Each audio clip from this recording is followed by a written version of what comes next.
Hi dears, Assalamu alaikum, welcome back. ഇന്ന് നമുക്ക് healthy ആയിട്ടുള്ള ഒരു മിൽക്ക് ഷേക്കിന്റെ റെസിപ്പി നോക്കാം. ഇത് നമുക്ക് നോമ്പ് തുറക്കുന്ന സമയത്തും അല്ലാത്ത സമയത്തൊക്കെ കുടിക്കാൻ പറ്റിയിട്ടുള്ള നല്ല ടേസ്റ്റി ആയിട്ടുള്ള അതേ സമയം ഹെൽത്തി ആയിട്ടുള്ള ഒരു മിൽക്ക് ഷേക്ക് ആണ്. ഇത് കുട്ടികൾക്കും മുതിർന്നവർക്കും ഒക്കെ ഒരുപോലെ ഇഷ്ടാവും ട്ടോ. കാരണം അത്ര ടേസ്റ്റിയാണ്, നല്ല കളർഫുൾ ആണ്. ഇതിൽ നമ്മൾ ആർട്ടിഫിഷ്യൽ കളർ ഒന്നും ചേർത്ത് കൊടുക്കുന്നില്ല.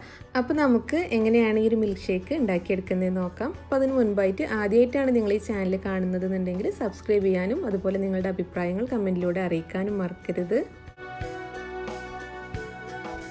പഴം കൊണ്ടാണ് കേട്ടോ നമ്മൾ ഈ ഒരു മിൽക്ക് ഷേക്ക് ഉണ്ടാക്കിയെടുക്കുന്നത്. അപ്പോൾ ഞാനിവിടെ കിട്ടുന്ന റോബസ്റ്റ പഴം 2 എണ്ണം എടുത്തിട്ടുണ്ട്. അപ്പോൾ നാട്ടിലുള്ള ചെറുപഴമൊക്കെ ആണെന്നുണ്ടെങ്കിൽ നിങ്ങൾക്ക് ഈ ഒരു അളവിലേക്ക് 4 എണ്ണം എടുക്കാം കേട്ടോ. അപ്പോൾ പഴം ചെറുതായി മുറിച്ചിട്ട് മിക്സിയുടെ ജാറിലേക്ക് ഇട്ട് കൊടുക്കുകയാണ്.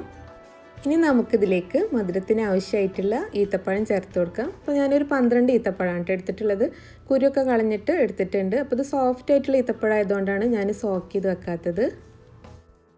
ഇനി നമുക്കിതിലേക്ക് കുറച്ച് നട്ട്സ് ആവശ്യമുണ്ട്. അപ്പോൾ ഞാനൊരു 12 ബദാം എടുത്തിട്ടുണ്ട്. ഇത് മിക്സിയുടെ ചെറിയ ജാറിലേക്ക് ഇട്ട് കൊടുക്കുകയാണ്. അതുപോലെ തന്നെ ഒരു 12 പീസ് അണ്ടിപ്പരിപ്പ് എടുത്തിട്ടുണ്ട്. അപ്പോൾ ഈ ഒരു അണ്ടിപ്പരിപ്പും ബദാമും കൂടെ നന്നായിട്ടൊന്ന് പൊടിച്ചെടുക്കാം കേട്ടോ. പെട്ടെന്ന് അരിഞ്ഞ് കിട്ടാൻ വേണ്ടിയിട്ടാണ് പൊടിച്ചെടുക്കുന്നത്. അപ്പോൾ ഞാനിത് പൊടിച്ചെടുത്തിട്ടുണ്ട്. അപ്പോൾ ഇനി നമുക്കിത് മിക്സിയുടെ ജാറിലേക്ക് ഇട്ട് കൊടുക്കാം. 1 കപ്പ് തണുത്ത പാൽ ഒഴിച്ച് കൊടുക്കുകയാണ്. എന്നിട്ട് നമുക്കിത് നന്നായിട്ടൊന്ന് അടിച്ചെടുക്കാം കേട്ടോ.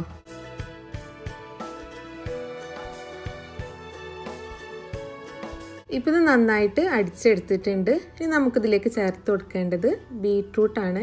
അപ്പോൾ ബീട്രൂട്ട് ഞാൻ എടുത്തിട്ടുള്ളത് ഒരു മീഡിയം സൈസുള്ള ഒരു ബീട്രൂട്ടാണ് കേട്ടോ. ഈ ഒരു ബീട്രൂട്ടിൻ്റെ തൊലിയൊക്കെ കളഞ്ഞിട്ട് നമുക്കൊന്ന് ഗ്രേറ്റ് ചെയ്തെടുക്കണം.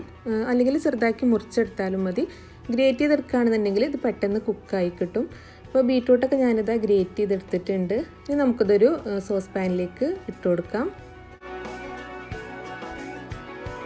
ബീട്രൂട്ട് കുക്കായി കിട്ടാൻ വേണ്ടിയിട്ട് നമുക്കൊരു 1/2 കപ്പ് വെള്ളം കൂടെ ഒഴിച്ചു കൊടുത്തിട്ട് ഇതൊന്ന് നന്നായിട്ടൊന്ന് വേവിച്ചെടുക്കാം. അപ്പോൾ ബീട്രൂട്ട് നന്നായിട്ടൊന്ന് തിളച്ച ശേഷം ഒരു 5 മിനിറ്റ് ഒന്ന് വേവിച്ചെടുത്താൽ മതി. ഒന്ന് അടച്ച് വെച്ചിട്ട്, കാരണം ഗ്രേറ്റ് ചെയ്തെടുത്തുകൊണ്ട് തന്നെ ഇത് പെട്ടെന്ന് കുക്കായി കിട്ടും കേട്ടോ. ഇപ്പോൾ ഒരു 5 മിനിറ്റ് ഒക്കെ കഴിഞ്ഞിട്ടുണ്ട്. അപ്പോൾ ബീട്രൂട്ടൊക്കെ പാകത്തിന് കുക്കായിട്ടുണ്ട് കേട്ടോ. അപ്പോൾ ഞാൻ ഫ്ലെയിം ഓഫ് ചെയ്യാണ്. എന്നിട്ട് ബീട്രൂട്ട് ഒരു ബൗളിലേക്ക് മാറ്റുകയാണ്. എന്നിട്ട് നമ്മളിത് റൂം ടെമ്പറേച്ചറിൽ വെച്ചിട്ട് നന്നായിട്ട് തണുത്ത ശേഷം ഫ്രിഡ്ജിലേക്ക് മാറ്റുക കേട്ടോ. ഫ്രിഡ്ജിൽ വെച്ചിട്ട് ഒരു 1/2 മണിക്കൂറെങ്കിലും, ഫ്രീസറിൽ വെച്ചാൽ മതി. ഫ്രീസറിൽ വെച്ചിട്ട് ഒരു 1/2 മണിക്കൂർ നന്നായിട്ടൊന്ന് തണുപ്പിച്ചെടുക്കുക. നന്നായിട്ട് തണുത്ത ശേഷമാണ് ഞാനിപ്പോൾ എടുത്തിട്ടുള്ളത്. അപ്പോൾ നന്നായിട്ട് തണുത്തിട്ടുള്ള ബീട്രൂട്ടാണ് കേട്ടോ ഞാൻ മിക്സിയുടെ ജാറിലേക്ക് ഇട്ട് കൊടുക്കുന്നത്. അപ്പോൾ ബീട്രൂട്ടൊക്കെ കഴിക്കാൻ മടിയുള്ള കുട്ടികൾക്ക് നമുക്കിതുപോലെ മിൽക്ക് ഷേക്കൊക്കെ തയ്യാറാക്കി കൊടുക്കുമ്പോൾ അതിൻ്റെ കൂടെ ഇട്ട് കൊടുത്താൽ മതി. അപ്പോൾ ഇനി ഇത് നന്നായിട്ടൊന്ന് അടിച്ചെടുക്കാം.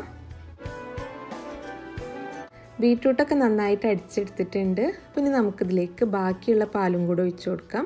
അപ്പോൾ ഒരു 3 കപ്പ് പാലും കൂടെ ആയിട്ട് ഇനി നമ്മൾ ഒഴിച്ചു കൊടുക്കേണ്ടത്. അപ്പോൾ നന്നായിട്ട് തണുത്തിട്ടുള്ള പാൽ തന്നെ ഒഴിച്ചു കൊടുക്കുക. അപ്പോൾ പാൽ ഒഴിച്ചു കൊടുത്തിട്ട് ഒന്നും കൂടെ ഒന്ന് അടിച്ചെടുക്കാം. അപ്പോൾ ഇതാ നമ്മുടെ മിൽക്ക് ഷേക്ക് റെഡി ആയിട്ടുണ്ട്. അപ്പോൾ ഇത് കാണാൻ നല്ല ഭംഗിയാണ്, അതുപോലെ കുടിക്കാനും നല്ല ടേസ്റ്റാണ് കേട്ടോ.